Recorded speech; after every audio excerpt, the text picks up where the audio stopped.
Hello, everybody, and welcome to the Wednesday weekly late night party with myself, Zod Ryder, Mikey Sutton, and the man who just came off of Robservations, Mr. Robert Meyer Burnett.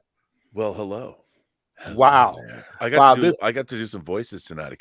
I got to talk like this. this is this, that was beautiful. Like Girl called me cute on my stream tonight. I'm like, yeah. and you not only that, you did something that was a godsend today, where you told all of us what to look up if we want to see an actual quality version of Blood In and Blood Out. I was like, yo, there we go. That's perfect. I'm like, Was it still there? It's there. Dude, how great I does downloaded it like 5 minutes ago. Okay, for those first of all, to me, Blood In, Blood Out is like the East Los Angeles Godfather. It's the movie that made me want to be Chicano. It really did. And of course, it had an interesting look. When I first moved to LA in '88, coming from Seattle, we had no Chicano culture. You know, we had a large Asian community, but we had no Chicano culture. And when I moved to LA, you know, it was still Bloods and the Crips, or there was a big gang element. But one of the things I loved like lowrider cars, and I would go to places where they would have like gatherings and talk to the guys who did the paint work, you know, did the artwork and stuff. You know, I was like this cracker gringo white boy from Seattle, like, hey guys, you know, like in like Flounder and at the beginning of Animal House, who walks up to the guys playing cards. He's like, hey guys, you guys playing cards? And there's the one shot when they all turn and look at him. I was like that guy. Like, hey guys, your lowriders are really neat. So, but Jimmy Olsen. Yeah, but it was. But that's when I learned. I mean, what was really fun about that was, you know, here's what I've learned in life. You can go into. I mean, look, if you're gonna, sometimes this doesn't work. If you're in a bad situation, bad situations all the time. However, if you show genuine interest in what people are doing, like this happened where I live now. I was driving down the street. I actually went and was taking pictures of the sunset over this mountain. And I was down this road I'd never been down, a little rough neighborhood. And I stopped, and there was this incredible lowrider car. It was beautiful. And I actually stopped, and you know, my Prius stopped my Prius, and I get out, and I'm looking at this car, and like these guys came over to me. I didn't even think like maybe they were doing something they shouldn't have been doing. These two guys come in, and I'm just standing there, and I'm like, dude, this car's amazing. And they look at me and they're like, are you a cop? And I'm like, no, I just moved here. And this is amazing. I love this car. And what it could have been a tense situation. And I'm like, God, how much of this is stock? You know, how long did it take you? Who does the work? And 10 minutes in, these guys are like, whatever they were thinking, I had no idea what was going on. I didn't ask, don't want to know. But they were seeing my enthusiasm about their work, and they couldn't stop talking. They let me sit in it. They're like, you guys want to go for a ride? I'm like, no, that's okay. I didn't want to. But it was awesome. You know, and if you show people, I found that if you show people real, and you have to be really interested. You can't fake it. Exactly. You know, and I'm really interested, and they can see that. And then suddenly, like, I spent 2 hours with those dudes. You know, and I don't know what they were doing, but you didn't take a ride in the car. I mean, 2 hours. You know, it was really interesting because once they popped up, we were looking at the engine, and then they were showing me stuff online and all this, and it was, you know, because Southern California has a pretty vibrant mix of culture, and I used to, back in the early '90s, I lived. This is so weird, but it's true. I lived with this girl, and she was a producer on the TV show Life Goes On, and with like Corky, the show, and so I remember that show. yeah, and she was Chinese, and one of her cousins would come down and visit her from California, and from San Francisco, and we would always he was modifying cars, and he tricked out the car that he had his rearview mirror would flip down, like it would open up and flip down, and he had his CD controller the CD player in his car, the controller was in behind the rear view that would flip down. He did all kinds of stuff, and I was like, "This is the cool." And whenever he'd come down, I'm like, "What'd you do this time?" in his car, and we were at In-N-Out Burger, and we're having lunch, and he goes, "You know what? You're the only Caucasian friend I have." And one I'd never been called before. And I'm like, "What?" Because I grew up in Seattle, so anybody of Asian descent, didn't even register with me because I never even thought about it. Yeah. But he goes, "Yeah, man, I only hang out with Chinese people." And he's like, "You're a lot of fun to hang out with, and you really like what I did with my car." I'm like, "What you do with your car is fucking awesome." And I was like, "But dude, you live in San Francisco." He goes, "Yeah, but I live in San Francisco. If you're Asian, you can exist in San Francisco and not only talk to Chinese people." And I'm like, well, that's weird to me, but okay. And it was just so funny because I never even registered I mean, I knew he was Chinese, but I never thought of him as my Chinese friend. He was just Anessa's cousin, and that's all I thought about. And I've never thought that way. And it's weird now because now the world we live in now, everybody wants to be defined by their external characteristics. Like everybody, like I've got gay friends. I don't think, I'm going to call my gay friend today. I mean, but nowadays, because of all the crazy ideology everybody's pushing, it's so weird. And I'm like, I just like people. I like people from all around the world. My dream, Elizabeth hates when I say this, but if I was independently wealthy, I would do like Kane in Kung Fu. I just wander the earth. I'd stay at great hotels and go to great restaurants, but I would love to just seriously wander, like literally take you got to shave your head too. Oh yeah, a circuitous route around the world. No, I just want to go out and meet people and hang out and go to bars and wander around cities and bike through the Andes Mountains, whatever. Just go meet people all around the world. And there's this woman on YouTube. She has a travel YouTube channel, and she's been traveling like around the world by herself. And she drove from like the tip of Argentina all the way to Alaska, and she dove into the Arctic Ocean. I forget her name. She's Polish. She's a Polish girl that grew up in the UK. And I'm like, man, I'd love to. And she travels around with her dog. I'm like, I want to do that. Of course, I'm probably too old. Well, Rob, 35 years later, there's still no Chicano culture in Seattle. No. I mean, look, our big rapper is Macklemore, and I like Macklemore. I like Macklemore too, yeah. But and I know Juan. He's a good friend of mine. Oh yeah, I mean, it's I love popping tags. We between Mix-a-Lot, My Hoopty, and Posse on Broadway, and Macklemore popping tags in the thrift store. We're not exactly Seattle's not a hard culture, We don't have people busting out their gats. But I did spend 6 years in Sacramento during the 70s. Yeah. Very much Chicano culture there. I miss riding in lowriders, I know. That was fun. That was fun as a kid. Plus, they party well. They have great backyard parties, backyard cookouts, lots of beer. It's so much fun. Oh, yeah. Especially for 5. I wanted to read this here. We got a comment here from Donnie Pearson.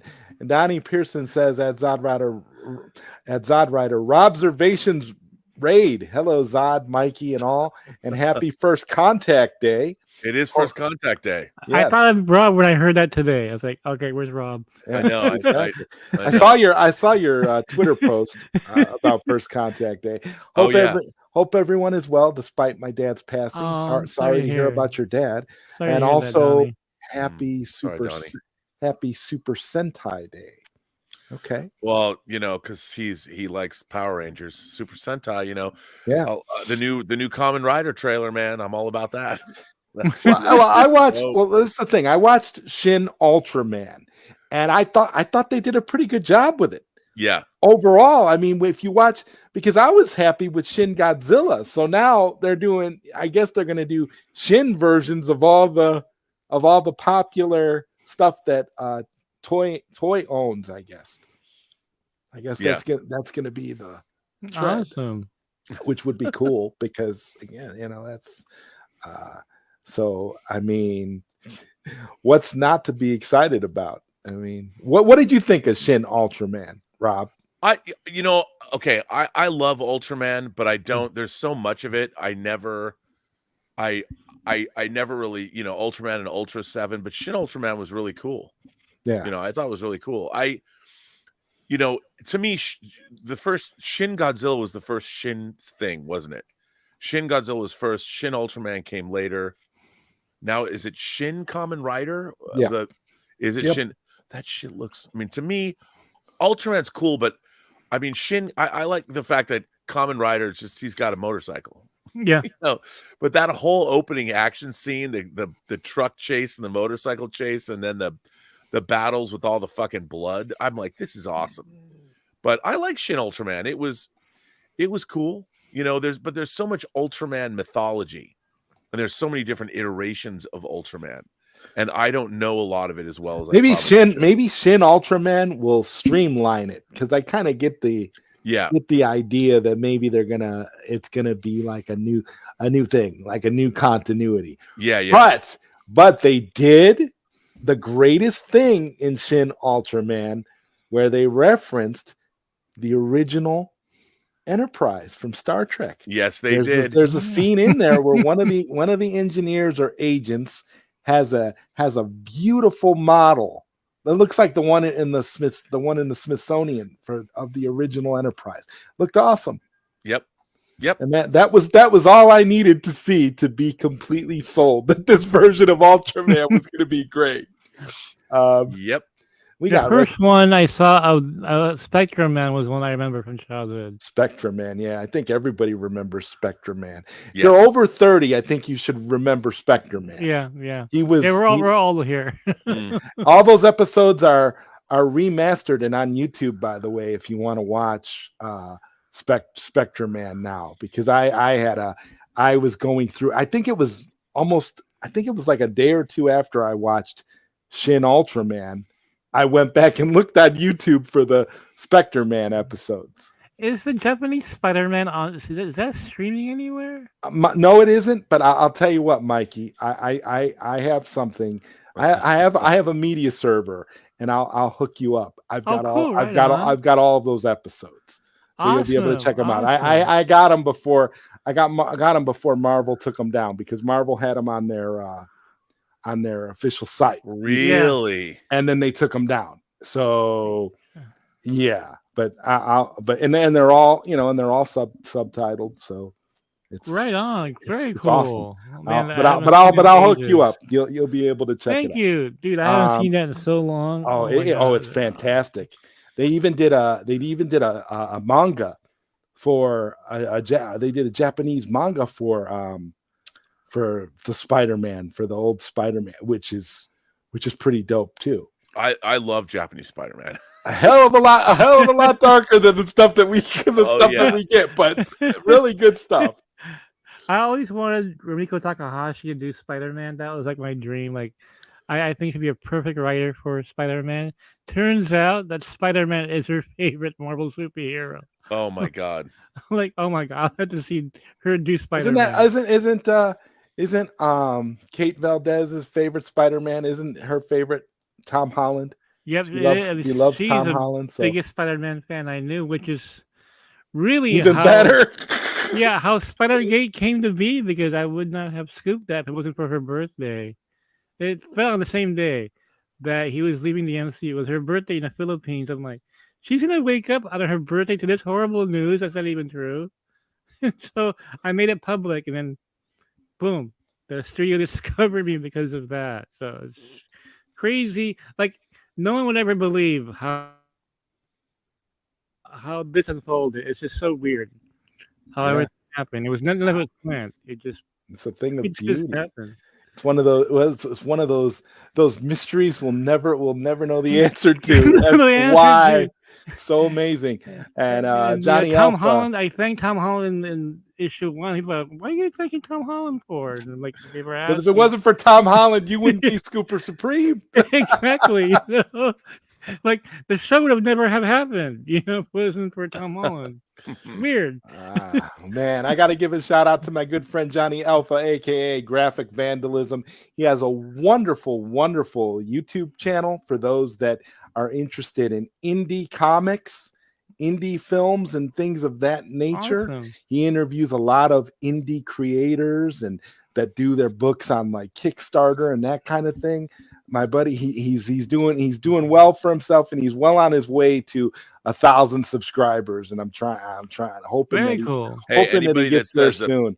Anybody that says Blood In, Blood Out is an all-time classic, like, subscribe, hit that bell. Exactly. Hit that notification bell. You know, it's funny. I'm surprised at people who don't know the movie.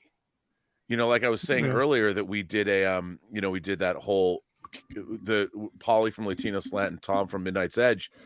It was so random. I don't even know why I brought it up. Like, we were talking about something, and I randomly mentioned Blood In, Blood Out, and they like, oh my God, do you like that movie? And they told me that they were planning this cast reunion, and they basically let me sort of bogart their cast reunion. You know, they're like, you should host it. And I'm like, oh, okay. And then I said, we got to get Taylor Hackford.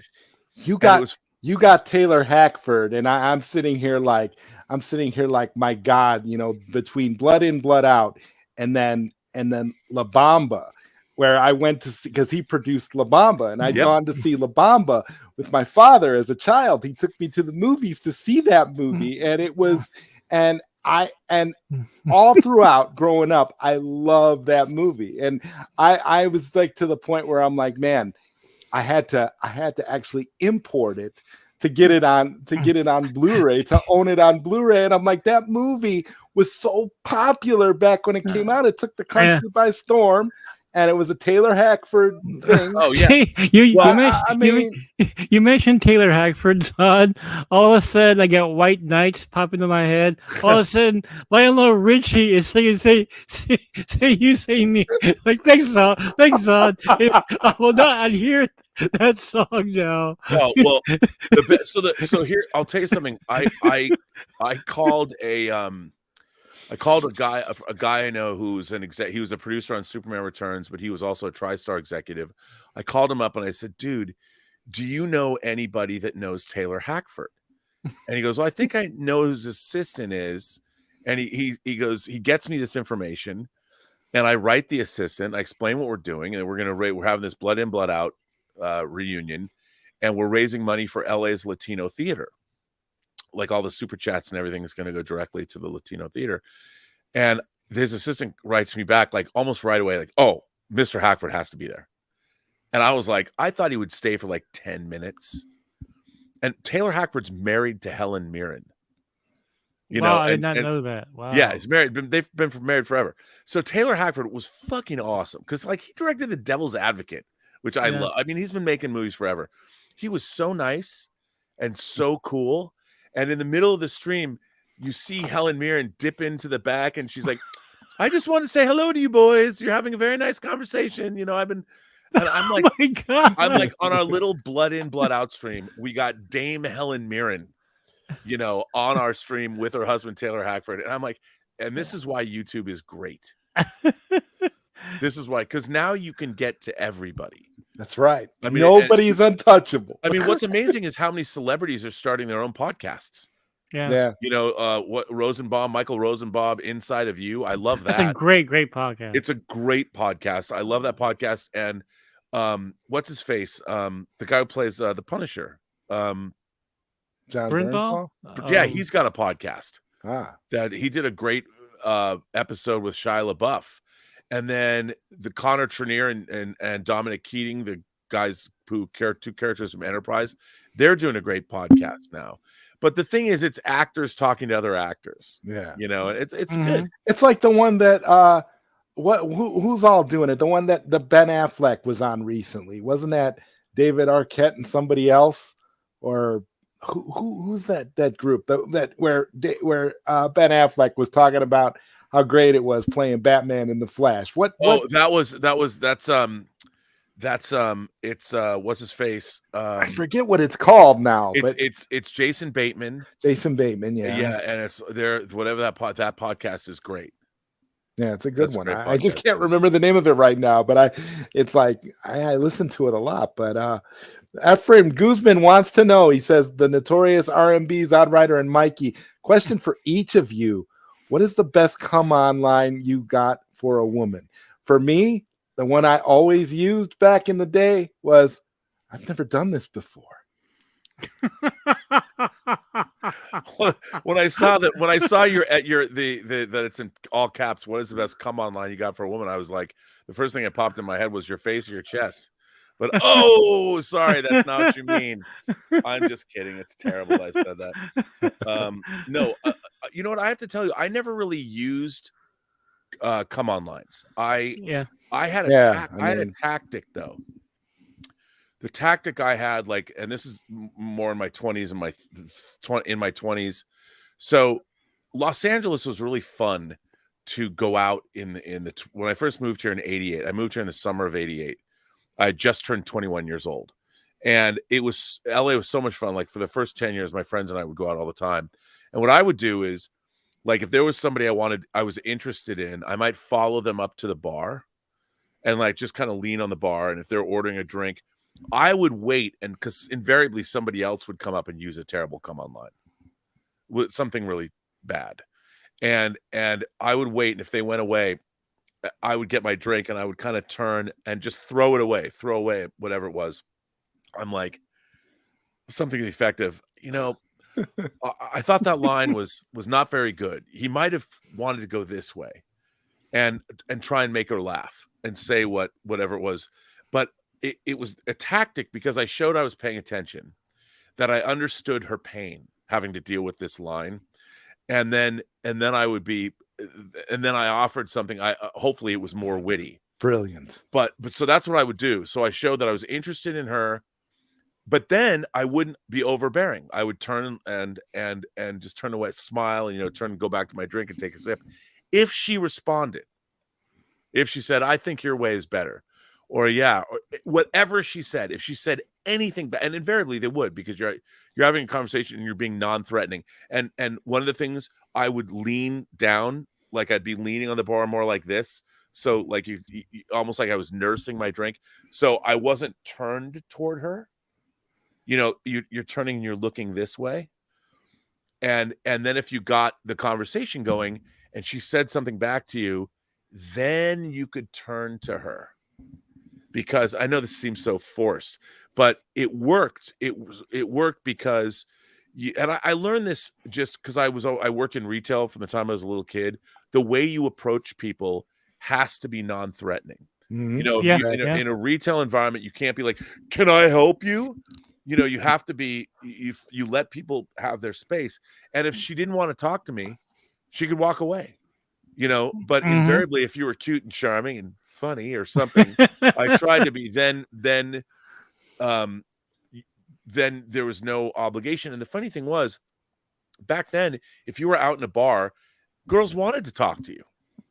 That's what they were there for. I was much younger and prettier, so I could get away with that kind of stuff. I mean, and it was, but that's what you would do, and it was fun because that was the thing in LA. Everybody who went out, everybody's there for the same reason. We all wanted to meet people. You all wanted to have a good time, and no one had phones yet. So nowadays, I mean, all the shenanigans that we got up to, I mean, and I saw some crazy shit in my younger days in LA. None of it would have ever happened now because no one wants photographic evidence of any of it. I mean, whether it was drugs, sex, crazy partying, nowadays it would never. I can't imagine how young people today do it when everybody's got phones and pictures of everything. It's got to be no fun anymore. Yeah, I remember when I was doing story time, my autobiographical series of anecdotal stories from my youth. I would talk about some of the stuff I saw in the Philippines around 84, 85 that would not happen today because of all the cell phone recordings and everything. People being canceled, and people get shocked about what I was talking about. How I can't even talk about it now, but it's just like really graphic stuff that would never happen today. Well, we could talk about it on this show. Oh, wait, okay. Yeah. Well, I mean, but it would never happen. I mean, and it was such a weird. It's such a weird thing, and also, nowadays everything is so commodified. Girls go on to OnlyFans. and all the girls are looking for rich dudes or whatever. Like all of this is commodified. It's all about money now and status. And you look at these channels on YouTube, like the Fresh and Fit channel out of Miami, or ABBA and Preach, and you see they examine what dating life is like now, and it's depressing. I don't think anyone's having fun. Back then, it was fun. So maybe if they take everybody's cell phone away. What about you, Mikey? What was your pickup line back? I never, like Rob, I never had one. What I would do is I would just talk to my friends, and usually they would come up to me like, "Hey, that's really you. Like, you're in the music industry, or you're in the entertainment industry," and like they get a little curious and everything. I got lucky that way because I would have these conversations like I'm having with Rob right now. And all of a sudden, their ears would perk up, like, and again, it's the whole idea of being non-threatening. Exactly, we can all agree on that. Exactly, and like all of a sudden, hey, this guy is pretty cool. I want to talk to him because he's cool. You know what I mean? I can't win him over with my looks. I'll just win him over with my articulation. I'll give you an example. Though I was on a bus about 15 years ago. I was on a cell phone and I was getting a scoop. It's before I became a public scooper, just doing it for fun, right? So I was on the phone with this guy, and he's talking about plans for the Avengers and everything. The film wasn't made yet; it was still being made. And I was talking to this guy. There's a girl, really cute girl, sitting next to me, and I get off the phone. She's like, "Oh my God, you have the coolest job in the world. Can I work for you?" Oh yeah. You're dropping like Robert Downey Jr.'s name and everything. You're like, who am I sitting next to? Yeah, no, I mean it was it was fun. I mean, back in it was fun. Now it's I mean, look, the funny thing is I'm old. Like I can't even imagine, like if I was single now in my life, like you'd be talking to divorcees, or I can't even imagine trying to explain. Because any girl I've ever been with in my life has a very big kid factor. Like they're a big kid as well as I am. Yeah. But I look at like being my age, I can't imagine who I would date now. Like trying to explain to them, they'd be like, "What? You're on a YouTube show where you talk about comic books and movies?" And I'm like, "Yeah, watch my show, Robservations." I can't imagine what that would be like to try and date now. Like, and I'm like. Yeah, I mean the movie producing thing would be great, like Tango Shalom. And did you make any money from it? I'm like, nah, not really. Yeah, that's always a good always a question that comes up from women now. Did you make any money from it? If you tell them something that sounds exciting like that, yeah, you can. I mean, it'd be funny. I'd be like, yeah, I just got this 6-scale reproduction of Missile Command. It's an exact replica. Make you sound like an even bigger nerd. I mean, girl, man, imagination. The girl's like, "You're such a nerd." Imagination connoisseur. Thank you very much. But she'd be like, "Why did you buy this?" I'm like, "Well, it's going to go with my Centipede, my Tempest, my Q*bert, my Asteroids machine." Better be careful. She's gonna take your Star Trek ornaments away. Yeah, and I'm gonna be like, yeah, and I've even got a 6-scale change machine that acts as a USB port where I can plug all of them into. Did you get the? On a side note, before I forget, I got to ask you this: did you get the Polybius one? That's it's a USB charger, but it's a Polybius arcade cabinet, and it's got like 11 ports where you can plug all the stuff in. It's got the little all these the only stuff I've been buying are the New Wave Toys ones. Yeah.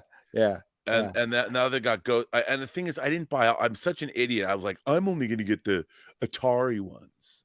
And I'm such an idiot. I didn't get Dragon's Lair. I got 1943, but I should have got all of them. Like, what kind of a dumbass am I? Like, although I do have Tempest and I do have Centipede, and those sold out, so that's cool. Oh my goodness. Yeah, those are cool.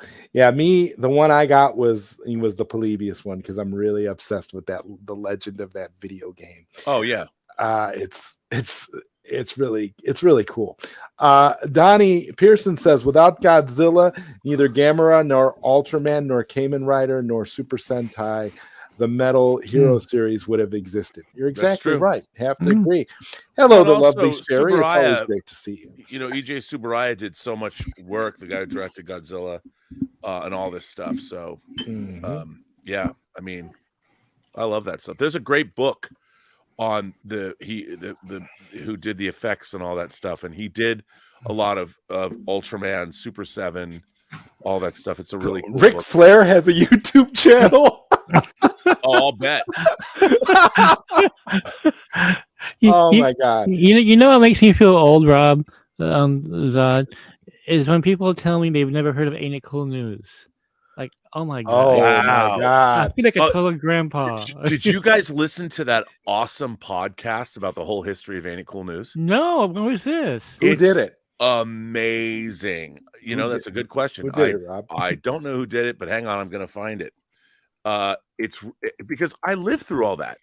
You know, I read Ain't It Cool News every day. Same here. Before the Phantom Menace came out, that was the site to go to. That was the site to go to. And you would always get the spoiler. I remember when Star Wars Episode 2 came out, and there was a website devoted to that, and it would forward you to Ain't It Cool News. Okay, it's on Apple Podcasts. It's called The Rise and Fall of Harry Knowles and Ain't It Cool News. Oh wow. Okay. And it is amazing. But doesn't he still does digital bits, doesn't he? Well, the Ain't It Cool News is still there. It's still there. That's what I thought. Yeah. And there's like 7, you know, remember when he wrote that review of Blade 2? His sexually explicit review of Blade 2. He described it as like going down on a woman and stuff. Like, oh my God. Yeah, and I'm like, I'm like, dude, maybe perhaps this is not the kind of thing, the language you should use to review a movie, but okay. Right. If he's writing the review for Hustler, okay. But yeah. I mean it was you know, we gave him his first, when I was critic at large for Sci-Fi Universe magazine. We gave him a column, his first publishing, before he published his book. So he was writing for Sci-Fi Universe magazine back in the day. And it's interesting because he really did start all of this in terms of internet movie reviews and all of that. You know, after Spider-Gate happened, like a month afterwards, and I was on the front page of yahoo.com, etc. I get this package in the mail, right? And it's from Texas. So I open it up, and it's Harry's book. Yeah, Ain't It Cool? Yeah, I have that book. I read that book. Well, I opened it up, and it says, "This is for you, Michael, Harry Knowles." Wow! Like he's passing a torch, and I was just like, "This is nuts." That's amazing. He got my address. How did he get your address? Yeah, you know, I wanted to thank him, but I haven't thanked him yet. But I have his book. By the way, he's watching this show. The podcast is actually called Download, DOWNLOW Download the Rise and Fall of Harry Knowles and Ain't It Cool News. Wow, I gotta check that out. Okay, and the one with Jason Bateman and all that, the lovely Sherry got the name for us. It was Smartless Podcast. Yes, that's what it is. It's the Smartless. That was one. Yeah, we just had an article on that recently as well. Yeah. But yeah, how can you not have heard of Harry Knowles? Has it been that long? Well, I mean, what's interesting is how it's so weird that website was the go-to website, and then almost overnight, it became. I mean, it's interesting because like at the same time, like Garth Franklin's Dark Horizons, which I used to check that one out. Yeah, I still go to Dark Horizons all the time because it was a great aggregate site. Like Garth did, sometimes he did his own reviews and stuff. Yeah. He's a big Star Trek fan. But it's a great aggregator to just give it a, so you can, he's got a great, he aggregates all the important things, but now the landscape is so changed. I mean, and all the people like Harry Knowles, like what he did you ever watch his TV show? Yeah, I did. Yeah. I mean, I watched the show, but he never made the transition to YouTube. Can you imagine if Harry Knowles had made the transition to YouTube, in 2007? He'd be I mean, really big now. He'd be really big now. He would have been if he had that channel. I mean, I kicked myself. I was like, I just wanted to watch trailers on YouTube. I never thought about going on YouTube and becoming a pundit. But if I had done it, back in the day, I think I had dreamed of being the PewDiePie of movie punditry. You get like millions and Hey, millions what's of up, dollars a year, Midnight's man. Edge After Dark? I'm assuming this is Tom, our good friend. We all Tom. know Tom from And I've been Midnight's talking Edge. about Tom all day with the Blood In, Blood Out I'm podcast. assuming. Hey, that show. yeah. I gave you full credit, Tom. I don't know if you saw, but I was talking about you and Paulie talking about it. And, Yeah, and Tom's another one. Tom's a great dude. You guys, Yep. if you're not following Midnight's Well, he Edge, sent you me a definitely link. should be. He sent me a link. He's always sending me links, and I always feel bad because when he sends me links, I don't see them until later. But I got to get on that because I love streaming with Tom and Tom's. I got to stream with Tom and Andre the other day. It was fantastic. Like you were saying, Zod, I get to see all my old friends. Like I had during COVID, I was streaming with all these people, and then going on the John Campy show, I kind of stopped doing that. And I missed everybody. Yeah, we were talking about that off air a little bit. Yeah. And I was just trying to point out the fact that the fact that you do that is a beautiful thing. It's always fun to collaborate with other people. I mean, honestly, this stream, and I was telling Mikey, this stream that the three of us do together, it's like a dream come true to me because it's a great thing to have people that remember all this stuff and want to share this and want to talk about it and just want to have fun with it. Yeah. And it's something unique. When you can bring something unique to the table that's not all over the internet already and not oversaturated. I mean, you got something good and it's really fun and amazing. Well, one of the things I love about Midnight's Edge was that they're among my favorite people who cover me, is because they are so accurate in their coverage of my articles. Like they even send me scripts in advance. Like, hey, is everything here good? And I really appreciate the respect they have for people that they cover. Just well, I have to say, I started watching Midnight's Edge because of their produced content. Yeah. And I got this is for me, this is such a weird little thing, but they even use like when Andre does a editorial and they have the text of what the next subject is, and I don't know what it is, but they have this like music playing underneath, and it's the music they've been using for years. It's like subliminal at this point. I love that. I love that. I don't know why, but the fact that to me, that's in my mind. I'm like, that's the Midnight's Edge music, and now the new opening with like the projector beginning and then and you see the new, like I remember when Tom and Andre showed me that new Midnight's Edge logo opening. I was like, that is so cool. And the music, I could just sit there and watch that. I love that. I'm like, I wish somebody would make me a cool opening like that, because that Midnight's Edge opening is like my favorite. That's the old. Now correct me if I'm wrong, Rob and Mikey, but is that not one of the older Marvel Comics logos from the early to mid 90s? The M that they use for Midnight's Edge, because I remember having a comic book from Marvel called Electric Undertow. And I had that, and it had that very similar M logo that Midnight's Edge uses, and it reminds me of the very, very old Marvel. So that's what's always stood out to me about Midnight's Edge from that. Yeah, but I've always liked the produced content, and I would always watch that stuff. And pinball machines. Here's a couple of pinball machines I want. I want Godzilla? the Star Trek the motion picture. The pinball machines I want the Star Trek the motion picture pinball machine. I almost bought back glass of it at WonderCon. Somebody was selling the black back glass. I didn't though. And then I want the Twilight, it's not recent, but like sometime in the last 10 years, they made a Twilight Zone pinball machine. I want that pinball machine. And then there's a pinball machine from like 1980.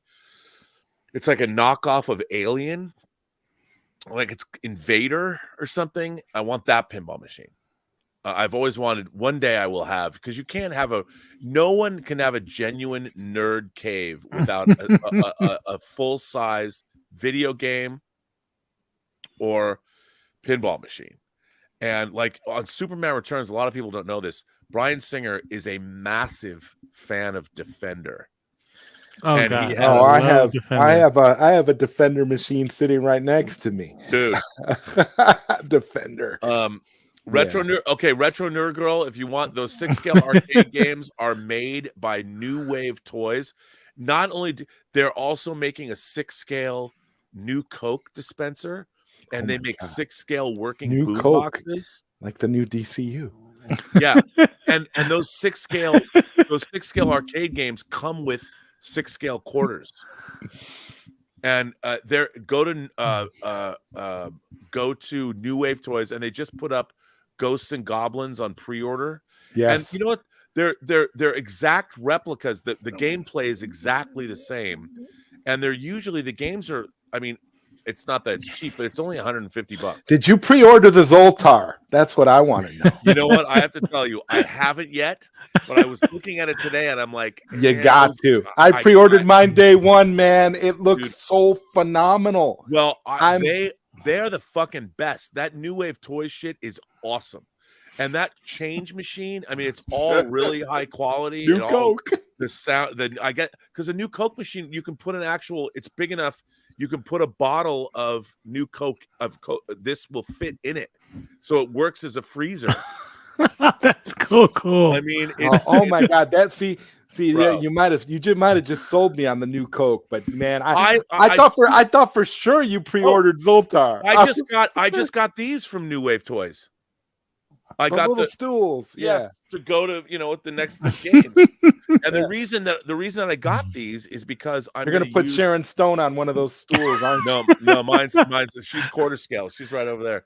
No, no, but I'm gonna take my civilian Steve Rogers hot toy and my civilian Tony Stark, and they're gonna be playing video games next to each other. And then I'm gonna get some civilian female figure like leaning on one of the games, maybe Diana Prince or something. I don't know. Yeah, there you go. Or maybe if I can get the body for Affleck, for Batman. I've got his clothes.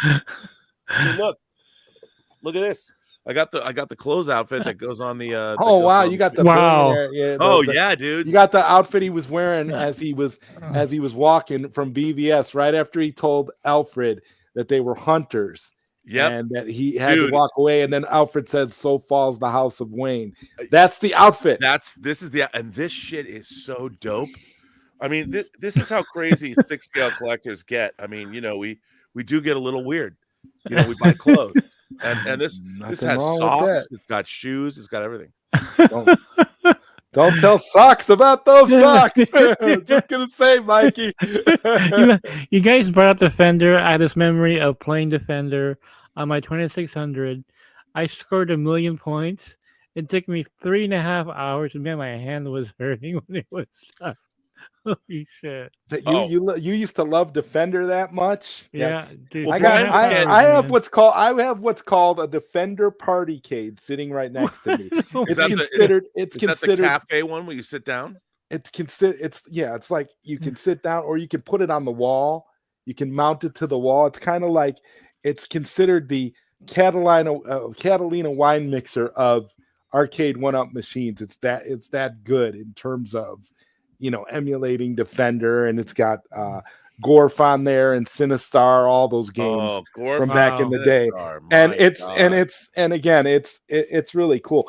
Honestly, Mikey, I feel like you're such a Defender fan. I feel like boxing it up and sending it to you, because right now I got it just sitting here on off to the side. I don't play it all that much, but it's like it's just like those games. There's a certain quality to those older arcade games that you'll just never see again. I was such a failure at the arcade Defender because I had no joystick. It was all buttons, and I had you only have a certain amount of quarters, right? The current came out. So when I got it on the 2600, like, screw it, I'm gonna get a score 1,000,000 points on this thing. And I did, but man, my hand was hurting for days. I still remember that. I love this comment right here, guys. How about the anime 8-Man from 1963 that inspired RoboCop? What I Wow. loved about the old 8-Man black and white cartoons was that 8-Man needed to smoke cigarettes to power up. That's Oh, how yeah. he would. That's how he would. I mean, it could never be made today. It'd be so controversial. Oh, yeah, dude. Oh my god. Speaking of, we haven't had a discussion. I can't believe this year. We had several shows now. We haven't had a single discussion about Go Nagai. Okay. Okay. Okay. So I'm a huge Getter Robo G fan. Yeah, there you I go. mean, I like Getter Robo, but I'd never seen Getter Robo before I saw Getter Robo G. And the reason I knew who they were was because when Mattel brought the Shogun Warriors line over in the mid 70s, like 76, Dragon, Poseidon, and they were all those were the Getter Robo G robots. Yeah. And I have the future versions of those. They're like $500 each, which are fucking great. But I love Go Nagai. I have a Getter Robo Apocalypse. That was really good. And no, I'm and Mazinga Zeto and Great Mazinga. Mazinga, yeah. I love all that shit. But it's funny because I got into Go Nagai through Devilman. Devilman. Oh my god. I didn't realize he was with the Shogun Warriors. That he did the designs for that. Like I had no idea. I was so used to his horror stuff. Right? Oh yeah. Do you remember an anime from the mid to late 90s, Mikey and Rob, called Urotsukidoji, Legend of the Wandering Older Kid? Fiend? Yes. Wandering Kid. That was the first hentai I ever saw. That was the first hentai I ever saw too. Rented it from a video store, thinking it was just going to be Fiend, like thinking it was just going to be a gory, God. thinking it was just going to be a gory animated movie, because the cover is very misleading, but it does say absolutely not for children on the VHS. But it was the very first. Yeah, it was the very first hentai I'd ever seen. Yeah, as well. I didn't even know what it was. It was so funny. A friend of mine, it was just like him. He goes, "Hey man, you got to see this thing. It's called The Wandering Kid. Drink some beer and check this out." It's like Urotsukidoji, man. And I got the laser disc. I had the laser disc. I got the version that was for the computer. It was like a video disc where it has two. It's like in two. They split it up into like two parts. And you can watch it on your computer. It was weird. Well, and also I think the version I had was blurred because when after World War, I was like, why is it the Japanese porn, the pubic regions are always blurred? And it was because of the Constitution that America was in charge. Like they couldn't. I don't know what it was. I have to I guess a cursory glance at Google would answer this question for me, but they couldn't show things because of the Constitution after World War II or something. So the version that I had of that at first, all the hardcore porn shots were blurred. Like, and that was true of a lot of Japanese pornography. It was it was very odd. And it wasn't until have you guys seen later stuff like Bible Black? Yes. I haven't seen that one. Bible Black is awesome. And I'm like,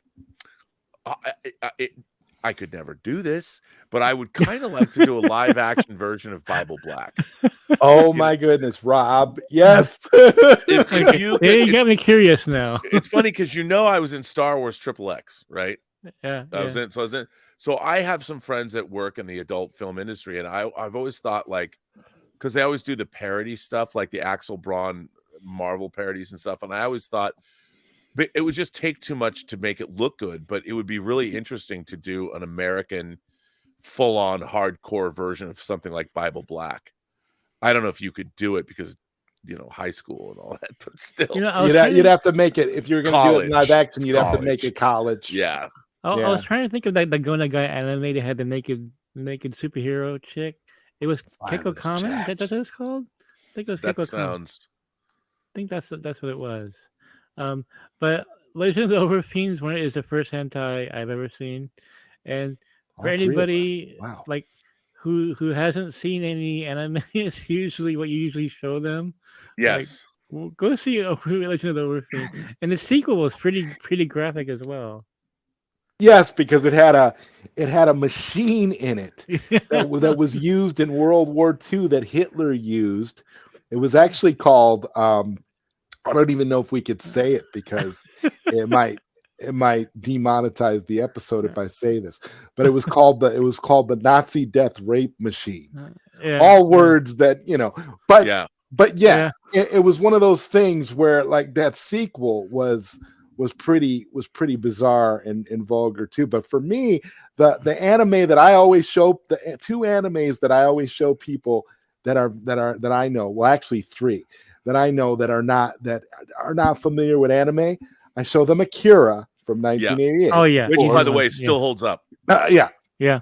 I show them The 4Ks of it is beautiful. I show them Fist of the North Star from 1986 and Vampire Hunter D. And Vampire Hunter D. Oh, there you go. Yep. Brilliant. Those three. Those are the three that I always will introduce to people that don't know anything about. I have a anime. great a black and white one sheet for Vampire Hunter D that I have. I just did a cursory glance, and now this is very interesting. The bizarre reason why genitals are pixelated in Japanese porn. Here it is. Even in virtual reality. According to Article 175 of the Japanese Penal Code, it is illegal to share indecent materials. Though this may sound familiar to the rules closer to home, Japanese artists of the adult variety have found a way to circumvent this. They simply blur out the genitalia. As amusing it may sound to someone on the outside, appropriately placed digital mosaics are a big deal in Japan, or at least they've become so over the last few years. In 2004, for the first time in 20 years, Article 175 was used against Suwa Yuji, creator of the manga Mitsu, or Honey Room. Yuji was convicted for distributing indecent and explicit material through his artwork. He was originally fined 500,000, I guess that's yen, and avoided or something else, or material through his artwork, and avoided imprisonment after pleading guilty to the charges levied against him. But the artist wasn't quite done with the legal system. He took his case to the highest court in Japan, arguing that Mitsu was not nearly as graphic in its depiction of a lot of other material that was freely accessible on the internet. However, the Supreme Court of Japan was not buying his argument and held that Yuji was in the wrong and tripled his fine to 1.5 million. And then this is actually a pretty great article. And by the way, it's in GQ India. Wow. So, you know what's interesting about Japan is the dojo, where they have these amateur porn that are basically copying popular IPs. Like they have an X-rated Sailor Moon, and they allow this they allow to sell them freely. Like this would not fly over here. I mean, these aren't parodies. These are like Sailor Moon turned into a porn. They would call it Sailor Moon, and they would sell it in conventions and stuff. And the big studios allow this, Wow. And some of those dojo artists, if they're really that good, they end up working for the majors. It is crazy. One 80s cartoon that I always felt would work great as like a live action adult film would be Gem and the Holograms. I always thought that there was always something about Gem and the Holograms that always made me think that it would work in an adult setting, and they never explored it. There were all these like themes that were thinly veiled throughout the course of the cartoon that were very adult, that they never expounded upon. But if you were to do it in live action, I think it could really work, and it could be mind-blowing. And I'm not even talking about the live action abortion that they tried to do a couple of years back where they made Gem like a YouTuber or something.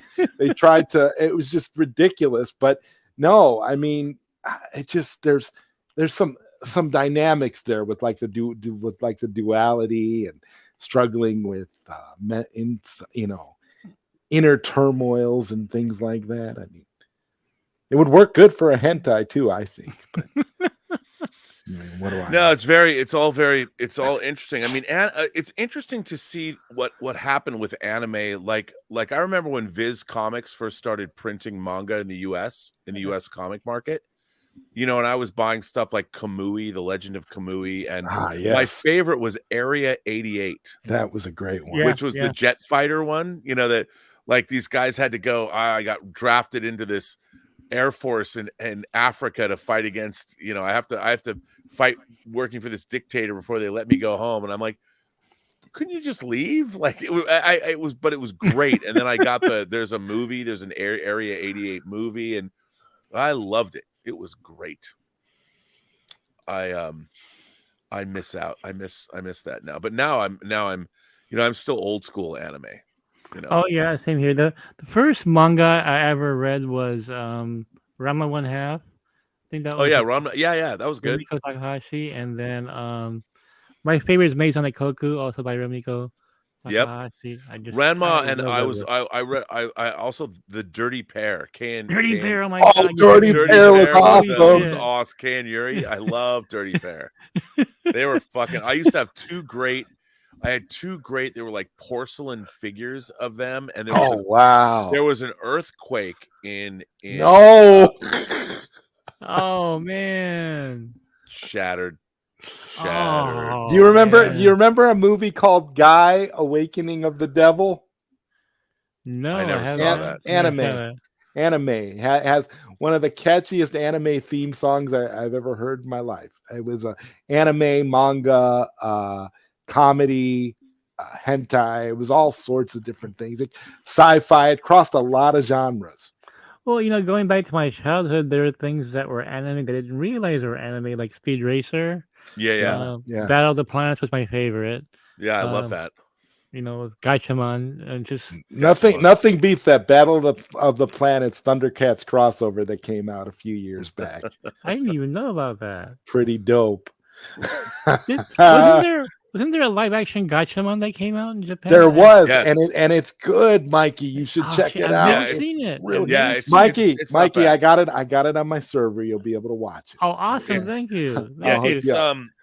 it's funny. I was going to go to Japan in 2010 to see the live action space battleship Yamato. The girl that I was dating at the time, she went, and that was a good movie too. It was good, but I was disappointed what they did with the Gamelons. I mean, I guess they couldn't make them blue people because Avatar had come out the year before. But I really they didn't made go them as deep as they could have. Well, they didn't have leader Deathlock, or Deathlock. Yeah. They didn't have.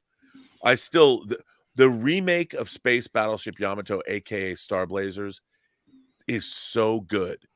Star Blazers. You're talking about Star Blazers 22. It's 2199, 2199, 2202, and 2205. I haven't seen 2205, but I have they've released the Blu-rays finally. I bought the 2199 was available in Japan on Blu-ray. The Japanese never put English subtitles on their shit ever. No, but they did with 2209. 2199, and so I bought, and the discs the Blu-rays were like $60 for 4 episodes. It was hideously expensive. Yeah, I'm like, I gotta have those. Those are that was because listen, who didn't love Star Blazers? Oh, there was a fan group that put out a Star Blazers fan group, and you would appreciate this, Rob, that did a Star Blazers reconstruction of the entire series, where they edited back in all the violence, all the stuff that was cut out, all the violence and stuff that was cut out that was deemed too graphic for American audiences at the time, and it is really well done. So the original series began with the Americans torpedoing the Yamato. And it's a whole animated sequences where the Corsairs are coming in and dropping the Dauntlesses are dropping the torpedoes in, and they sink. I had a music video laser disc that you could get, and I don't even know what happened to it. It just disappeared. I don't know where, but it was that, and it was Studio Fire. Yeah, I don't know what it was, but it disappeared, and it was pretty crazy. But I love that stuff, and I told this story. There was this girl named Kay Marita, this Japanese girl that moved into my neighborhood, and she had her sister tape. This was in '83. Tape Final Yamato, the final movie where the Yamato or the Argo sinks on the planet of Aquarius. It was the last movie where it was destroyed. And she taped it off. It was like a 3-hour event and taped it on a beta tape and sent it over to the States, and we watched it. I got a question for both of you. So there is a toy that I don't know if it ever existed, but I always wanted as a kid. See if you guys maybe know if it did exist or not. Okay, Battle of the Planets. You know their ship, the Phoenix? Yeah. Was that ever a toy in the 70s? There was a model kit of it.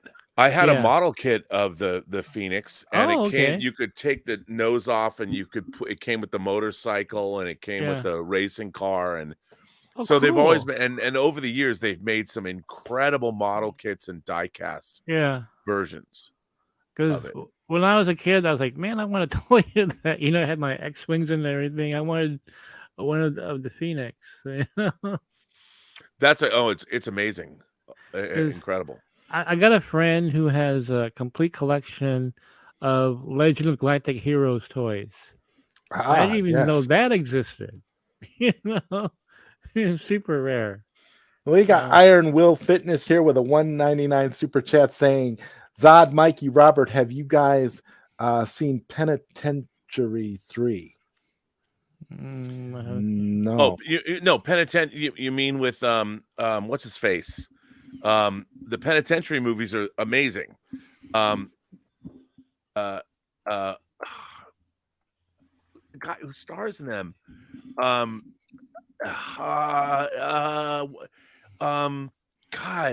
the guy who stars in the Penitentiary. It's on the tip of my tongue. I can't. Is that from the 80s? Let me look it up. So, it started in 70s and 80s. Yeah. Leon Isaac Kennedy. That's who it is. It's There Leon you Isaac go. Kennedy. There you go. Starred in Okay, the there we go. Penitentiary There we movies. go. Yeah. Yeah, they're fucking Thank you, great. Neo Sevens. Yeah, no, I actually haven't seen the third one. In fact, I don't even remember. I mean, watching I any of haven't them, to be seen honest those. with you. I haven't seen. I mean, I saw them when they came out. I saw them on, but I've never owned them or anything like that. Yeah. They were. I want to say Penitentiary. I want to say it came out in 79 or 80, and then they were definitely products of the 80s. And then I think. Well, hang on. Let me look it up. I used to watch Okay, those. Penitentiary 3 is 87. Yeah. Okay, no, definitely haven't and seen that check one. this out. Vinegar Syndrome. Vinegar Syndrome put out Penitentiary. A box set? They must. I don't know if they put out the first one because they have a trailer up for it. They put it up 4 years ago. So, well, let's go find out. First movie came out in 79. Okay, yeah. Let's go to Vinegar Syndrome and see if they have their Penitentiary disc. I got to get somebody from Vinegar Syndrome to come on. Let's get physical. Oh my God, that would be fantastic. I told you, man. And I'm ready to get. I want to get their entire catalog. They've got everything, like all kinds of stuff that's just like that people forgot existed. Dude, they have Penitentiary 1 and 2, and they're only $22. Just like summer camp. Oh, look at that. It's only and they've got 564 copies left in stock. Oh, but the limited oh edition well, obviously nobody's been buying it. No, Nobody remembers. No, the limited Except edition Iron Will slipcover. Fitness. It's sold out, man. Sold out. This I is used to just love those standard. prison films, like Chained Heat. You know? Oh, they were great. Wait, Penitentiary 2. Let's see if they got the. Oh, they just got the standard. Oh, these covers are great, though. The covers are great. Yeah. And by the way, do you know who's in? Get them if you know could who's get, in you could get the Penitentiary slip 2? covers. The Ghostbuster himself, Ernie Hudson, and Mr. T. Oh wow. Penitentiary 2. Yep. And Glenn Turman is in it too. And Rudy Ray Moore. Oh, I got to get this. Shit. See, it's the cool thing about our show. We can talk about anything that strikes our fancy. You know, Right. you will not find this kind of programming anywhere else. Nowhere. Oh my God. Sean Penn was But tough beating on The Bad Boys had that great scene where he takes those soda pop cans, he puts them in that bag. He starts, Oh, like, that's the greatest. Look, oh, that badass. is Bad Boys, directed by Rick Rosenthal, who Yeah. directed Halloween 2. Yes. Bad Boys and Clancy Brown rules in that. Oh yeah, yeah. And who is the actress in there? I know she became popular. It's Ali Sheedy. Ali Sheedy, that's it. Ali Holy Sheedy is shit. Sean Penn. That's who Esai Morales rapes. Oh my She god. rapes Ali Sheedy, and that's why Sean Penn gets thrown in jail so he can go after him. Or no, it's the reverse. Yeah. Or one of the because Sean Penn kills Esai Morales' younger brother. Yeah, yeah. So Esai Morales rapes Ali Sheedy. Sean Penn goes to jail, and Esai Morales. Yeah, and then Sean Penn escapes to see her, to comfort her. Some weird That trivia movie here. fucking rules. Oh, I love that film. And some weird trivia here. When that film was shown on cable for the first time, they cut out that soda pop scene. The soda pop can. They cut it out. Yeah, because they didn't want anyone to emulate it. Oh, is that why? Oh, Probably. okay. You know what's really funny? I saw Bad Boys. I want to say it came out in 81. And I was visiting. My grandparents lived in Palm Springs for half the year. Mm-hmm. And I would go, and they had the most awesome housekeeper. She was this hot Mexican woman named Gloria, and she was so awesome. And I loved her to death. And I was like 13, 14, but I was totally in love with her. And she's like, she offered to take my sister and I out to the movies, and I was like, well, what should we go see? And she goes, let's go see Bad Boys. And I'm like, oh man, I love you so much, And it's funny because I played her once. Her name was Gloria, and I played her Jim Morrison's version of Gloria, the live version of Gloria. Yeah. So good. I don't even know why I'm thinking about this right now, but I wonder what happened to Gloria. But she took me and my sister to see Bad Boys. I'm like 4. I probably shouldn't have seen it, but man, it was great. I can hear the soundtrack in my this piano do do do do do do do do do do. I can hear it right now. I mean, if you guys haven't seen, it's not the Michael Bay Bad Boys. It's the original. Not Bad by any means. Sean Penn, Esai Morales, and Rennie Santoni. Or Rennie's, he plays the guidance counselor or whatever in the prison, and Ali Sheedy. Yeah, that scene with the soda pop cans is classic. It's one of the best scenes, best revenge scene you'll ever see. Sox Bulletins knows what's up. Yeah, he says that Walgreens that was filmed in Bad Boys is no longer around. I have been in that Walgreens before. It was torn down. Also, the high school in that film is called Lakeview. Wow, Sox, you know your shit, man. This is awesome. Remembers. Love this. The best. It's great being on the show where I don't have to talk DC or Marvel. We can go dig deep into our memories. Oh, we do enough of that on other shows. Exactly. You know what I mean? It's like who wants to talk about that on a show like this? You know what the problem is? What the difference is too is that we saw these things early VHS, early cable. Yep. You'd watch them over and over. Totally formative. And kids don't have those experiences. No. Younger kids, like I was watching wholly inappropriate movies on cable when I was like 12 and 13. My parents didn't know. Like I've told this story before, but I will never forget watching I Spit on Your Grave for the first time. I'd never seen a rape revenge film that was uncut. And the reason I got I Spit on Your Grave was because Siskel and Ebert were tearing it apart. They did Dog of the Year. Yeah, well, they did a party. They did a show about video nasties before they were called, and they ripped on The Howling. I remember them ripping. Wow. They ripped on The Howling, but there was they talked about I Spit on Your Grave, and I'm like, I didn't know because I was like, I was 13 years old, and I didn't understand, I didn't grasp what that was, and so it came out on Wizard Video.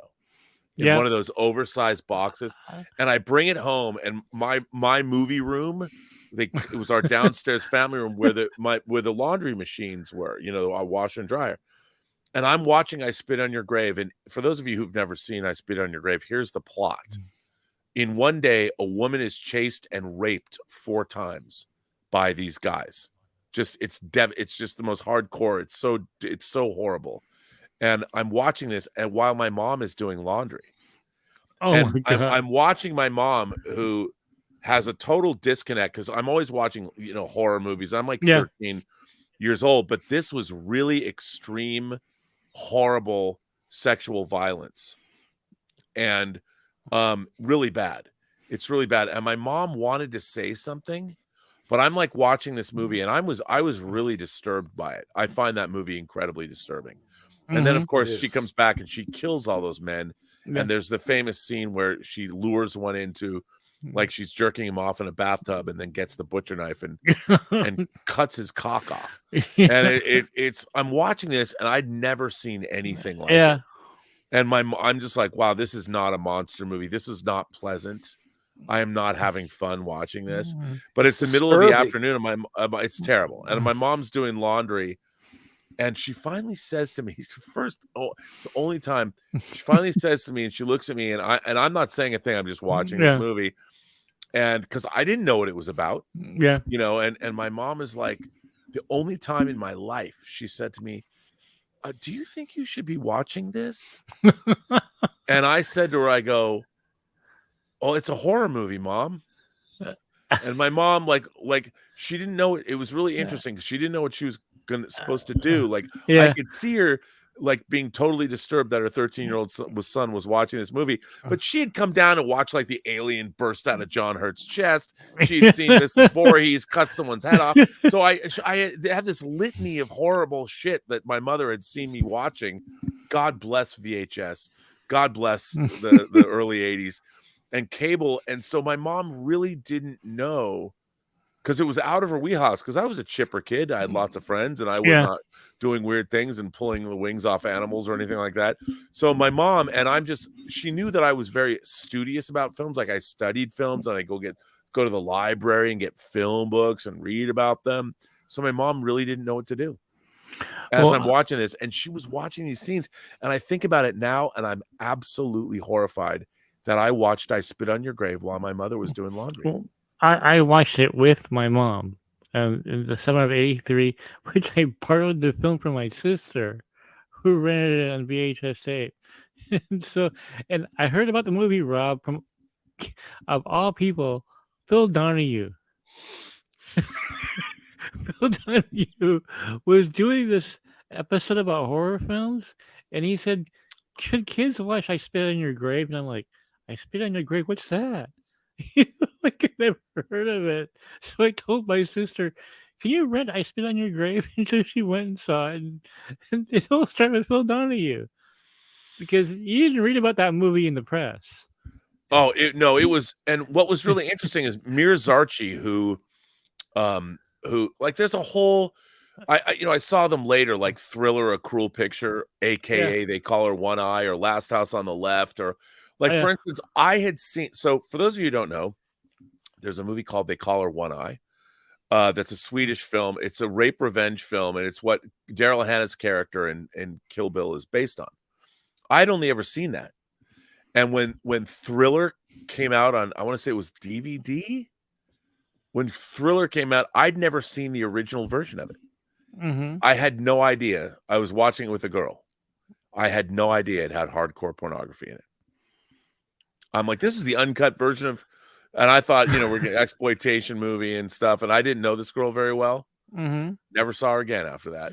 I mean, it was hard. I'm like, what is this? I had no idea, and I'm like, oh my God.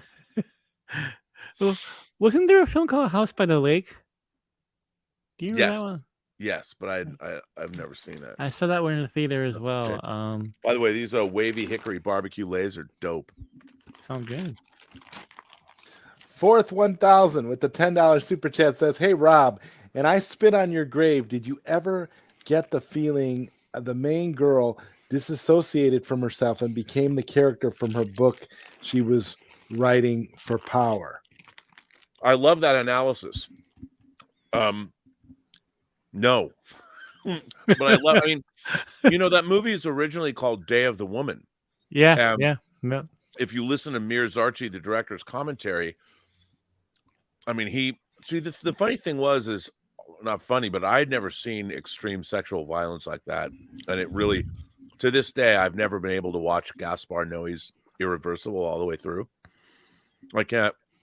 That scene that to me has one of the most disturbing scenes. When Monica Bellucci is raped, I can't watch that scene. It's like the movie. It's like the movie that came a little bit later with Rosario Dawson, Descent. Do you remember that film? The one about the girls that go in the cave. No, the one where she was. It was called. It was called. Wait a minute.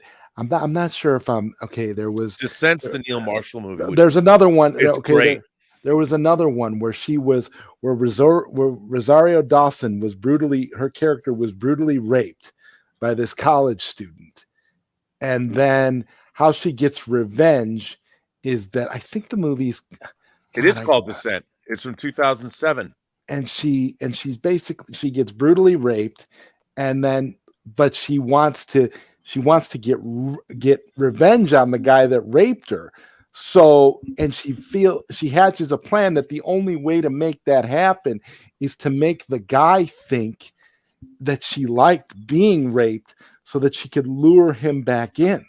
So she meets up with him and she convinces him to come to her place, and she has it all set up like a dungeon, and she has him tied down, and then the whole the last 20 minutes of the movie the guy's blindfolded and everything, and the last 20 minutes of the movie is the guy being horribly brutally raped by another dude. It is the most insane, wow, listen to this horrific film, man. I've never heard of this. Descent was released in 2 alternate cuts. 105-minute uncut NC-17 rated version and a 95-minute R-rated version. The notable difference between the two is the edited release omits about 7 minutes of the second rape scene. Yeah. Wow. Well, I Spit on Your Grave. The version that Siskel and Ebert saw was the X-rated version. What we saw was actually the R-rated version. The one that Siskel and Ebert saw actually showed penetration. I don't know if that's, I've never seen that. I was confusing because so I was right about Descent, but Rosario Dawson was in another movie where I think it was called This Girl's Life or something like that, and she was like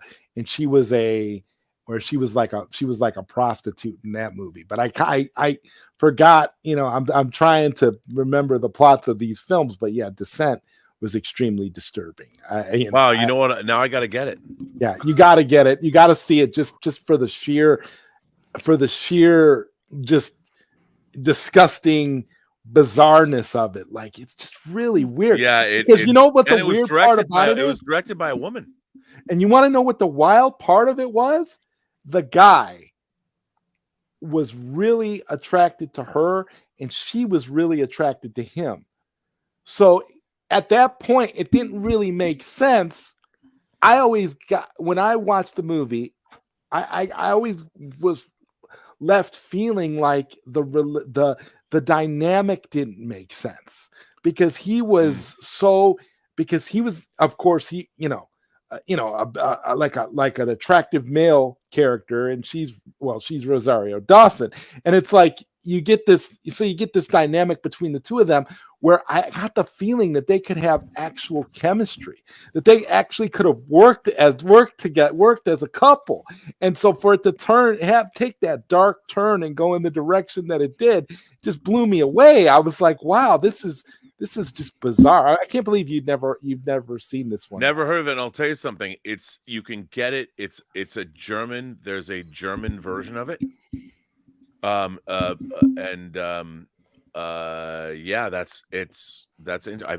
never heard of this movie. Yeah, Wow. Same here. Talking to you guys makes me remember films I've forgotten about that came out during the early 80s. Stuff like Night School. What's her name? That she was in the Thornbirds. Raquel. Oh, Rachel. Rachel Ward. Rachel Ward. Yeah. Yeah, stuff I've forgotten about. I think I'm thinking about all these films I used to rent back in the day. What was that film? German version never is a good thing. Yeah, probably not. What was that 70s horror film with the worms? Do you remember that one? Squirm. That's it. My God. Squirm. Speaking of, don't we got to do our top 3 most disgusting Yeah, horror films of all time? I got my list. Okay, well, I guess I'll start. My top 3 Yeah. was Martyrs was number 3. Number 2 is Freaks from the Wow. 1930s. I thought that was pretty One of us, disturbing. one of And us, one and of number us. one for me is the Serbian film. I've never Yeah. that's a movie Yeah. that I wish I never saw.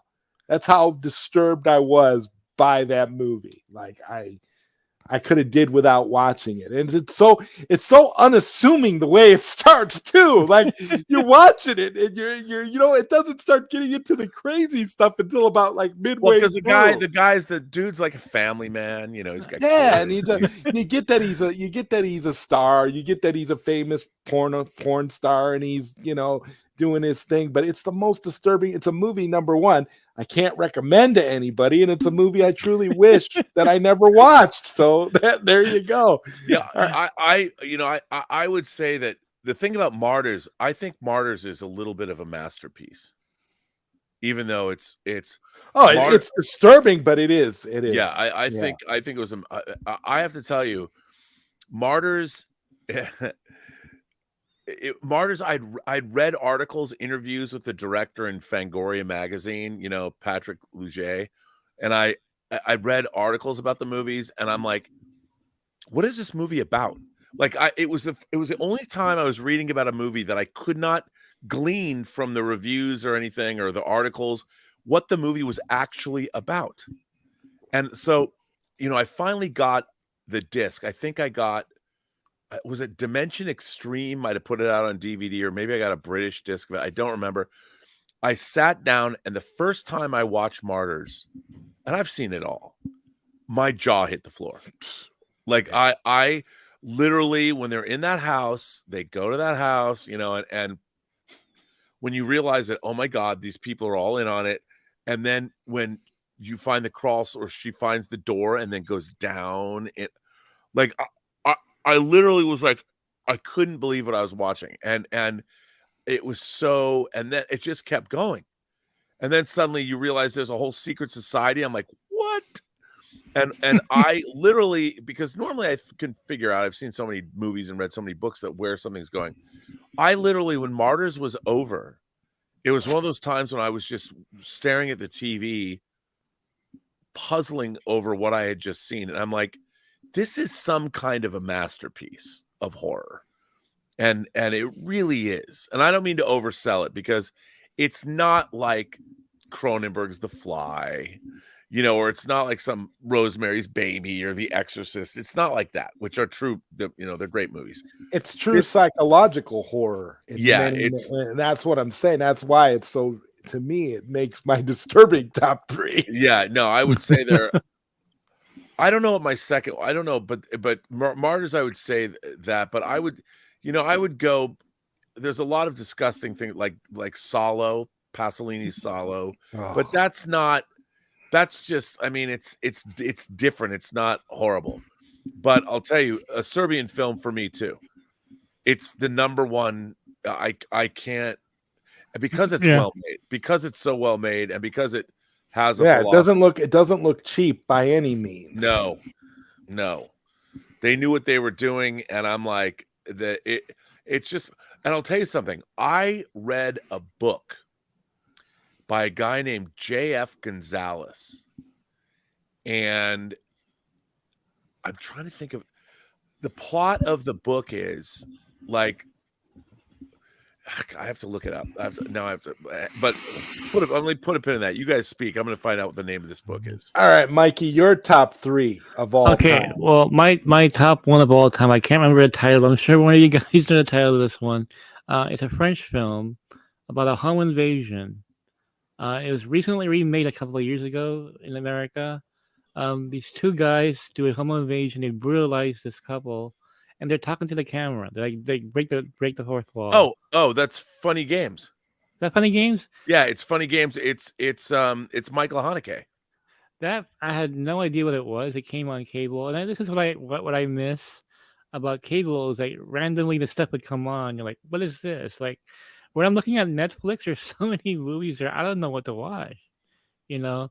But with Cinemax or Showtime, whatever, HBO, the stuff would just come on. You're like, oh, what's this? And you randomly watch it, and there's always those surprises. That's how you end up watching these films. Um, Whereas I go on Netflix, I don't know what to see. I mean, there's just too much there. I can't go through the whole menu. Um, I would have heard about it first for me to look it up. But on cable, this was on Cinemax in the middle of the night. And I couldn't sleep. I'm like, what the hell am I watching? Um, and it's just the movie has no happy ending. It's just very unsettling all the way through because you're watching it from their point of view. Joyless. And so that's definitely on my list. As far as pure gross out, I think Cannibal Holocaust It's another one. is going to be on my list. Um, Gates of Hell with the guy throwing up the worms from his stomach. Yeah. That was disgusting, But it's funny. But one of the hold on just a minute. Okay, Mikey. Let's see. They should remake Salo with Instagram models in Dubai. God, can we imagine? Oh, I'm sure somebody's already done that. One film that did not gross me out at the time. I explain why. In fact, I saw it 13 times. Was Creepshow. I love Creepshow. I saw it 13 times. I saw it 4 times in the theater. However, because I had no experience with cockroaches when I saw Creepshow, they didn't have roaches in Arizona, right? Terrifier holds the most recent Gorefest title. Okay. I mean, they just did a Terrifier too. So yeah, I had no experience with roaches until I got to the Philippines and they flew. Right? Yeah. And there's no way I can see Creepshow again after that experience. So. Yeah, no, I can see that. By the way, the book I was thinking about, and I love horror fiction. I have a lot of horror fiction, but this book, Survivor by J.F. Gonzalez, really disturbed me. And for whatever reason, I'd love to make it into a movie, but I don't think you could. What is it about? It's about these sadists that kidnap a pregnant woman and what they're going to do to her and her baby. And it's it's beyond the pale. It's just it's got a lot of a Serbian. When I saw a Serbian film, it made me think of this book. Because a Serbian film is so horrible. I mean, it's so horrific what goes on in this movie. Like even I was watching this and I'm like, you can't explain to people how I couldn't eat for like 2 days after watching that movie. That's how bad it was. I'm like, ugh. And I have the beautiful uncut Blu-ray of it. I mean, I know you're looking at me going like, I'm like, because it was one of those things where I couldn't imagine purchasing it. I'm just like, I mean, what's so funny about a Serbian film is like it was one of those things where people said to me like I got it when I was working on some DVD project, and somebody gave me a digital file of it. They're like, here, I've got the uncut Serbian film. I'm like, oh my God, I got to get that. You hear this stuff and like, how bad can it be? Right. That's exactly what I thought. I mean, come on. It's bad. I mean, the movie's not bad. Then the thing is, it's well made, but it's so beyond the pale that it's just like, you feel like you're kind of like God himself is looking at you going, why are you watching this? And I'm not even very religious. We're all gonna go to hell for even watching that movie. I think the devil would be like, I tried to watch a Serbian film. I couldn't get through it. I couldn't get through it. What about you, Mikey? Have you seen it? Has it made your list? No, I have not seen it. A lot of the stuff I saw were like back in the 80s, so I've been really behind in a lot of the more contemporary horror stuff. Oh, there's a red band.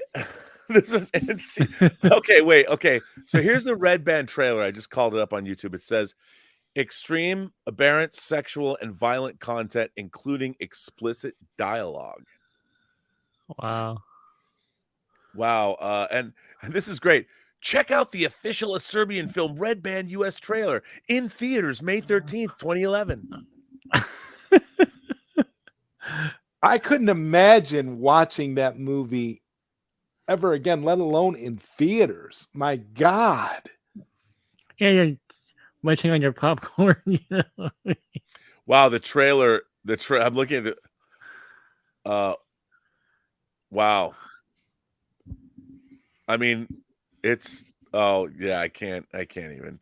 What's interesting though is I remember reading an interview with the director of the film, and it was derived from. He said that he saw the movie as a metaphor for what happened to his country during the Balkans conflict. Yeah, I remember that interview. Yeah, and how he talked about how families and brothers and people that were friends because of ethnic differences, everyone turned on each other and all that.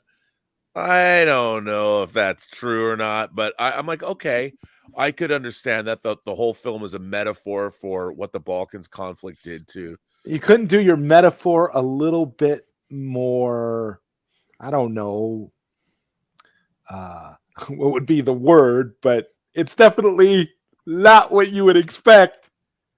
No, it's truly I have a problem with myself. He could have just made a war. All the way he could have just made like a war film. Yes, if he really wanted to, fucked up. Yeah. I mean, think about it. Okay, we talked a little bit about All Quiet on the Western Front. What a brilliant war film that is. That's disturbing in its own ways, but it's a beautiful film. It's very well made, and it doesn't get you to the point where you're gonna vomit all day and you're not gonna eat for a week. The Serbian film is I wouldn't even say it's because they were trying to be extreme. I would just say that they knew they were going to be extreme, because you can't call this anything less than extreme. There is a horror film I saw over 20 years ago. It had Jeff Goldblum in it. I can't remember the title now, but he was a serial killer. But it actually had no gore in it at all, but it was just really unsettling. Do you guys remember that film?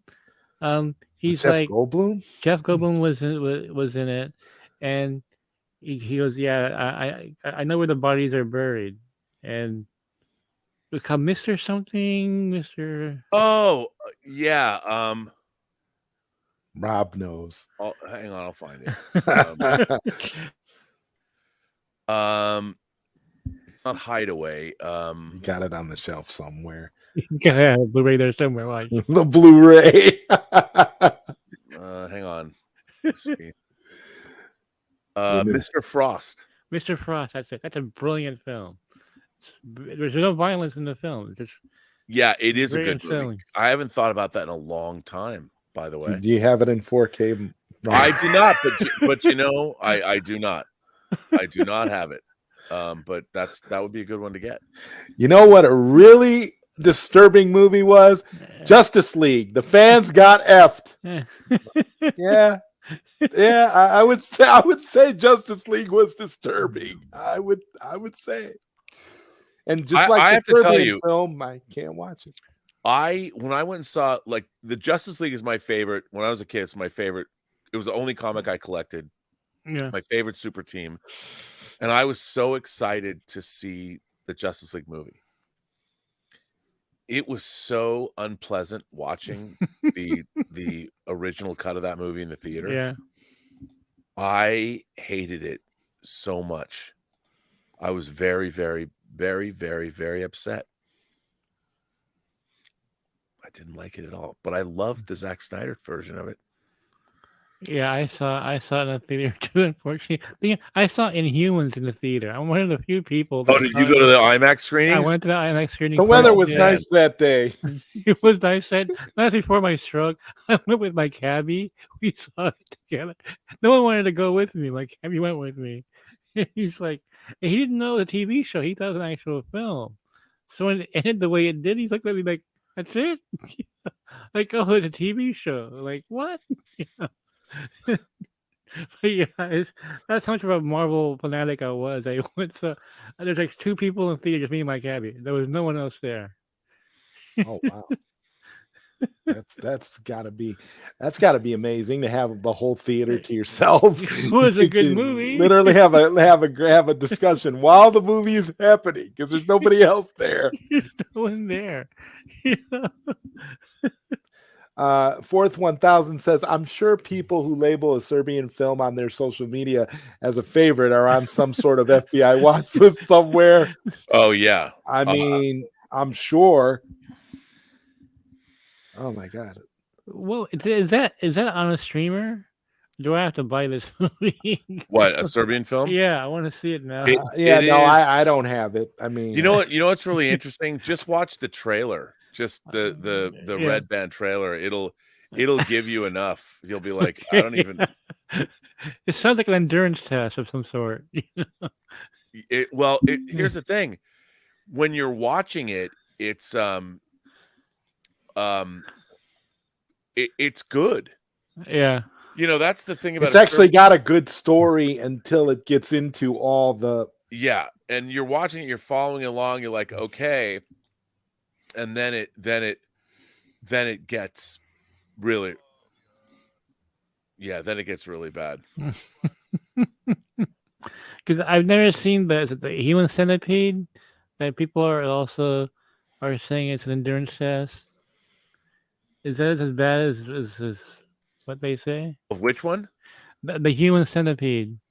You know, to me, the human centipede is just ridiculous. It's just Okay. ridiculous horror. I didn't find anything bad like that. I mean, it's like people get their mouths sewn to someone else's anus. It's like whatever. Yeah. To me, like I can't. I know. You're like what? But it's just like whatever. You know, I can't. It's like to me. It's to me that's somebody thinking that shit up. They're like, what would be disgusting? I'm gonna do this, and I just don't buy it. It's hilarious, but it's not great. Whereas with Serbian film, that was something they set out to do. They set out to be that way with the movie. There was no thinking of ways. They knew that going in. It seems. Well, and also a Serbian film's really well made. Yeah. You know, there's no, it's not like you're watching some grindhouse movie. You're watching a really well made movie. And it's if you think about what and look, here's the thing. I was raised, you know, I'm a Jew. I was raised Jewish and I was adopted, but raised, by the way, I found out my biological mother is Jewish. But when you're raised into a Jewish family and you go to Sunday school, a lot of when I was a kid, I would meet survivors from the Holocaust, you know, and you would hear these stories. And we did live in Europe. The degradation of humanity has been well documented. And whether the Japanese were experimenting on the Chinese in World War II, or what went on, not just with the Jews, but 12 million people, 6 million were Jews, but 6 million other people were killed in concentration camps as well. What was allowed to go on, when you're watching a Serbian film, the problem is you believe that's those things, people have done those things. It's the same vibe that Hostel, Eli Roth's Hostel gives you. You know, at the end of the day, I understand where Hostel's coming from, but when you really think about it, that shit goes on, man. If you have enough money, you can indulge these kinds of things, and you know that in some corners of the world, this kind of horrific shit goes on. That's what makes it even more disturbing. I mean, yeah, if this was a movie that was shot like Winnie the Pooh, Blood and Honey, okay, it's over the top, and you're not going to take it seriously. But like you said, with Serbian film, it's complete shot very competently, and it's a real it's a really engaging film that pulls you in. Like honestly, it could have been, and this is the part that makes it so disturbing. It could have been a masterpiece if not for the direction they decided to take it. Had they kept it psychological, had they kept it thriller-esque and not went for an extreme vulgar and disgusting concept, it could have been a really great movie. And I'm sitting there thinking to myself, why did they do that? Why did they waste an opportunity, to make the movie, okay. So instead of making it a masterpiece, they just said, oh no, let's make it infamous. That's what it sounds like. Yeah. Rather than do, because the story will literally pull you in. You will be engaged by the story. The story is really intriguing, and it's really and it's funny because the only movie I ever walked out on was the unofficial sequel to the Rocky Horror Picture Show, Shock Treatment. Oh my god! I forgot that even existed. Wow, I hated it. I absolutely, I had to get up and leave. I hated it so much. You can't set out to make a cult movie. Cult movies just happen, and they just happen. And who would have? And with Rocky Horror is the biggest cult movie of them all. And who would have thought what happened to Rocky Horror would happen? And it's funny. It's another thing. Rocky Horror came out 1975, and by 1980, this is a really interesting thing. So this guy named Saul, I forget his last name, I want to say Saul Biro, or no, Sal Biro. And in Alan Parker's 1980 movie Fame, which I really love, there's a scene where the kids at Performing Arts go to see Rocky Horror at midnight in Times Square. And there's this guy, Sal Biro, who popularized Rocky Horror, and they got the real guy. They got Sal Biro himself to do what he did to create the authenticity. And it's in the movie Fame. And Fame came out in 1980, 43. And it was in Deadline. He recently passed away, I don't know, 4 or 5 months ago, maybe. And Rocky Horror was a thing in 1980. And when I was going to high school, in the mid 80s, we would go see Rocky Horror. When I moved to LA, going to the New Art, they showed Rocky Horror every midnight, every Friday and Saturday night. And it was a thing that went on for decades. I never hear, do they still do midnight screenings of Rocky Horror? Some places. Do kids today no? I know that my friend Marianne Butler was part of the shadow casts. That's what they're called. The people dress up and go be the characters in front of the screen. But it's so weird that that movie, they didn't know they were making a cult movie when they made that. Yeah, and with that, Mikey says he's got to go, so I wanted to give Mikey a chance to wrap up and give his final thoughts. Yeah, I gotta set up the site for tomorrow. But a great conversation again, guys. Great show as always. Can you preview next week, Mikey? I love the fact that we just go in here and free flow. I just love this. We don't even know. We'll throw out, I'll tell you what. Let's just all throw out topics next week, like we do now. Like it is so much more fun. It's just anarchy. Yeah, these are great. These are the most weird freeform conversations. I love it. We've been talking for 40 minutes about a Serbian film. So you never. Well, what I like is that we all kind of have a similar background in terms of knowing all this stuff about film. I don't have anybody that even in the movie pundit space that I work in and stuff.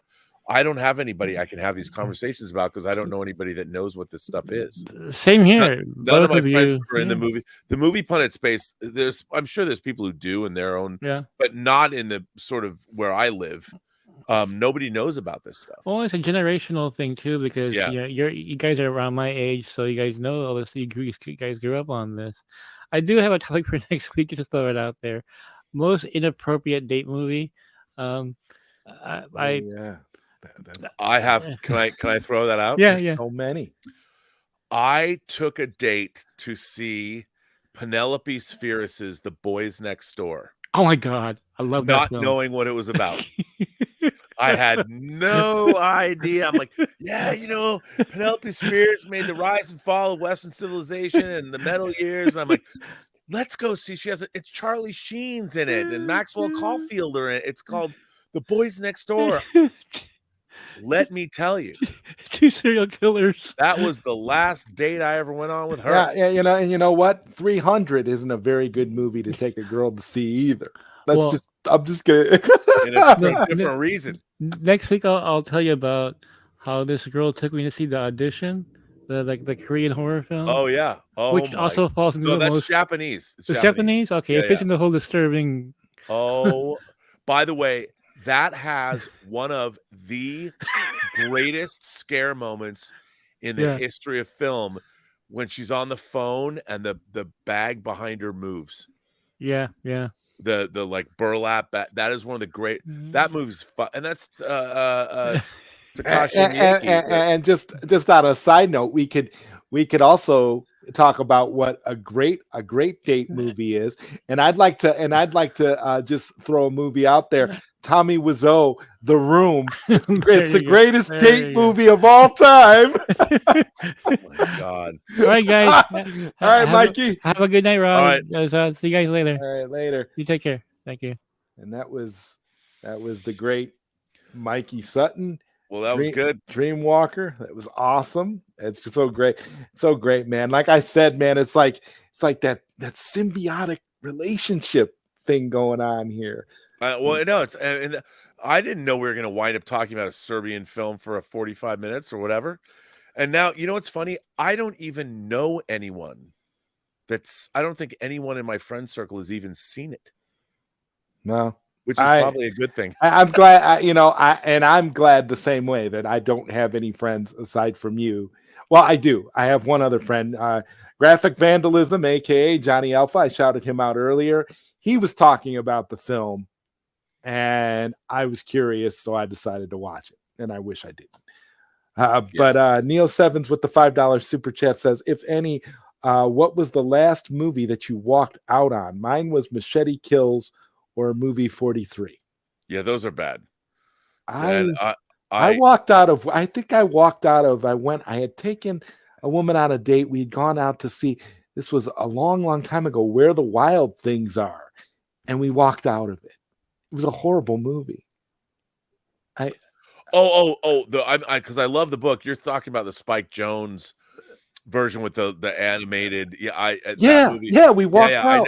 I know what you mean. I know, because that movie it had a lot of problems when they were making it. Walked out of that, and then we walked out of what was the movie? What was the one with Andrew McCarthy where she was talking to the puppets, the Sesame Street puppets? What was it called? Oh yeah, Melissa McCarthy. Yeah, Melissa McCarthy. Yeah, I didn't dig that one. The Happy Murders. Happy Time Murders. Happy Time Murders. Walked out of that one too. So yeah, those are the two most recent ones that I can remember. Yeah. The horrible film. Yeah. I just, if a movie, I feel like, if a movie doesn't grab you within the first 15 minutes, like if you want to watch a movie that's going to grab you right away, you watch a movie like Silent Running.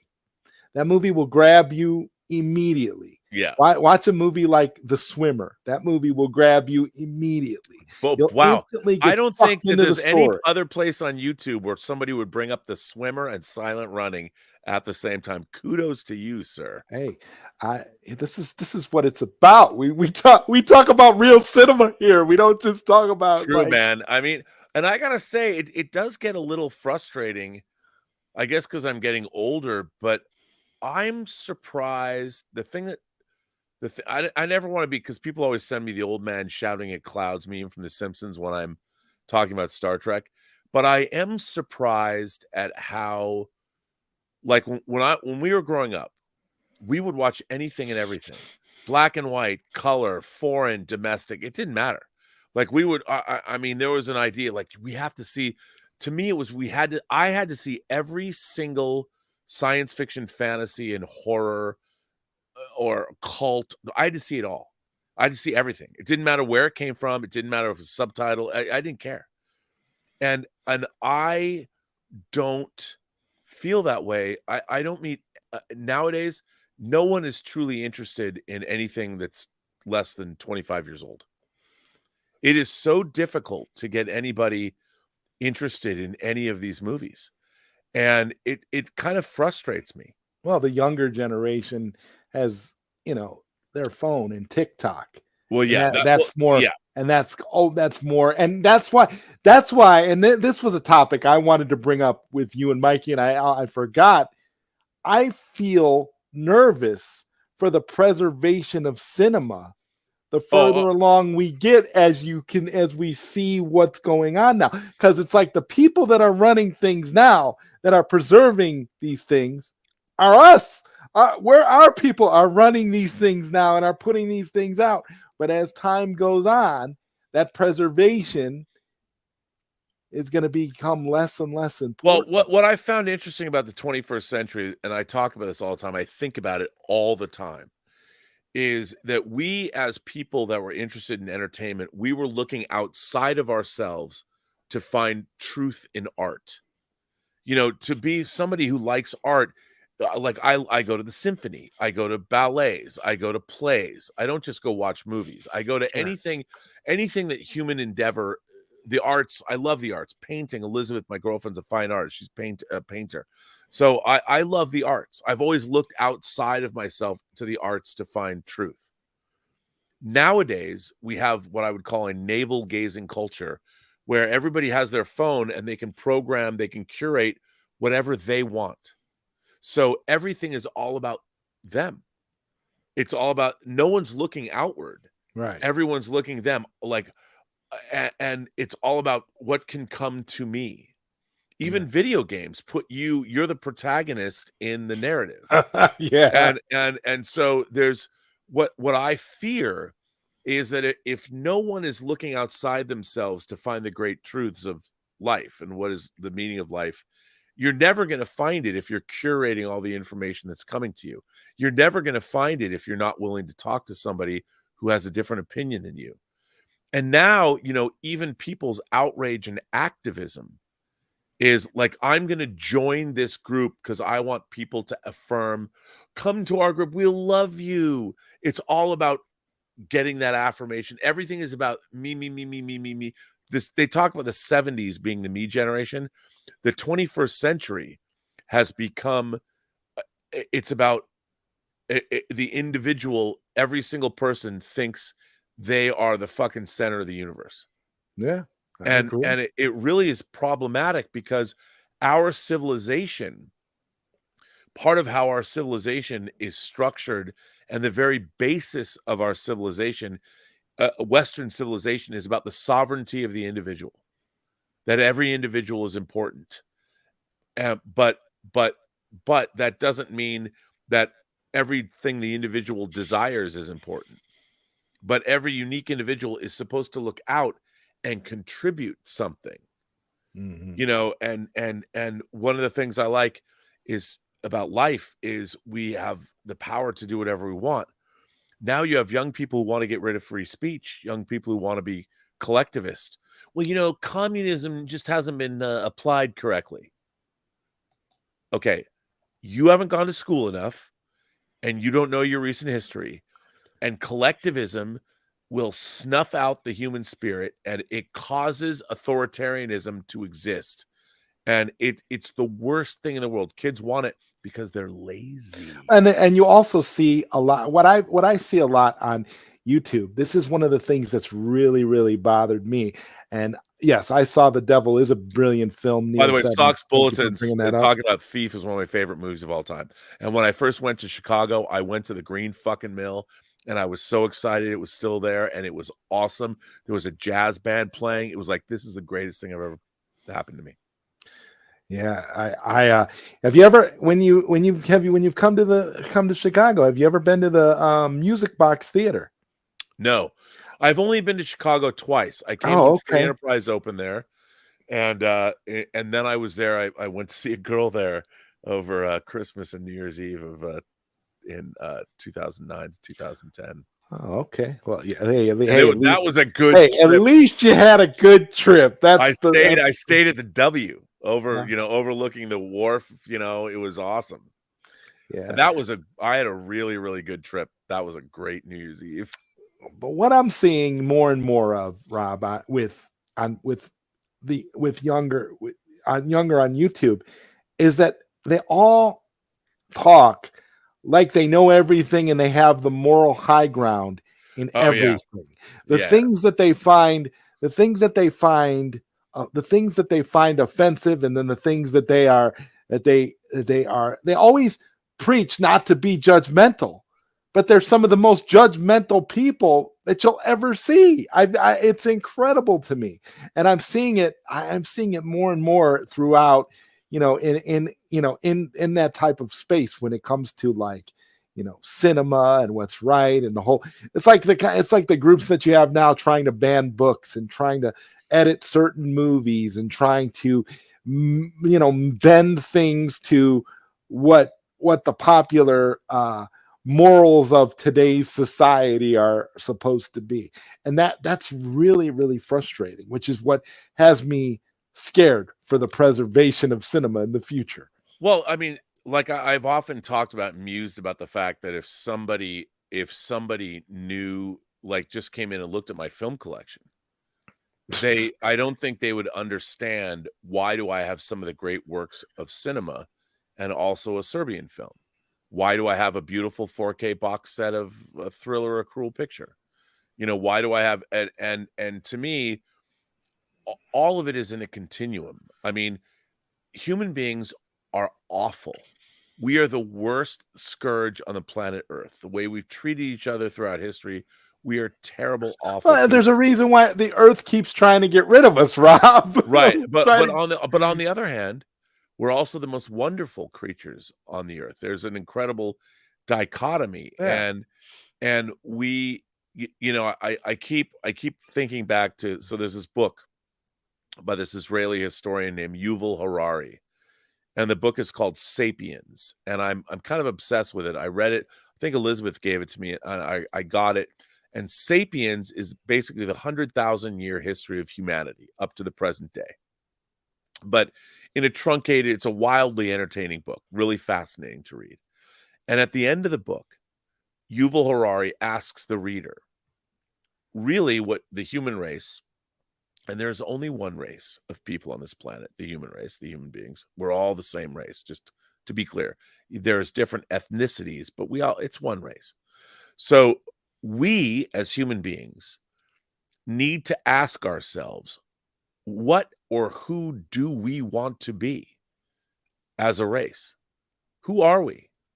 What do we want to be? And right now we're so divided and so far apart, and everyone's so up their own ass and staring into their own belly button. We better, I feel like, Rob, we better figure it out soon, because if we don't, AI is going to figure it out for us, and we're not going to be happy with the results. Well, yeah, I mean, look, I don't think that. I think, look, to me, the most realistic portrayal of AI in a movie is Her.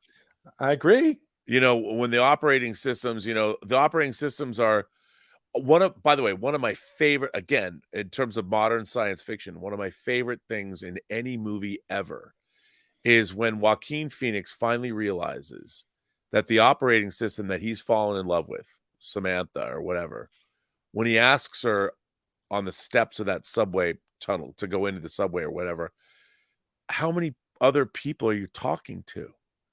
And she's like 6,478.